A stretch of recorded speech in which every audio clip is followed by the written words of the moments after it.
روژه کې هغه درې مهم وختونه کوم دي چې اسکار پکې ډیر ثواب لري؟ د اسلامي معلوماتو لپاره زموږ چینل سبسکرایب کړئ. په روژه کې درې وختونو ته متوجه اوسئ او کوښښ وکړئ چې په دې وختونو کې ذکر او دعا زیاته وکړئ او باید یوه ګړۍ هم ضایع نشي. هغه درې وختونه دا دي: لومړی وخت د سهار له لمانځه وروسته وخت. دا وخت ډیر برکتي او خورا مهم وخت دی. په یو حدیث شریف کې راغلی دی چې ترمذي روایت کړی دی او رسول الله صلی الله علیه وسلم فرمایلی دي: څوک چې د سهار لمونځ په جمع وکړي بیا کښیني او الله یادوي تر څو چې لمر راپورته شي او بیا 2 رکعاته لمونځ وکړي، دې سړي د حج او عمرې عمره پوره ثواب ترلاسه کړ.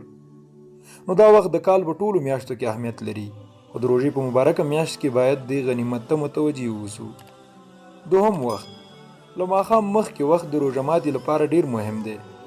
قسم ډیر خلک دا وخت د روژه ماتي په تیارولو تیروي، خو اصلا باید دا وخت په ذکر او دعا تیر کړل شي.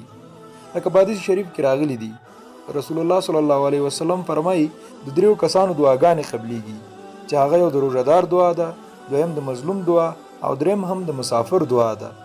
سلف علماو د ورځې د آخر ډیر تعظیم کاوه ځکه دا د ورځې پای وي.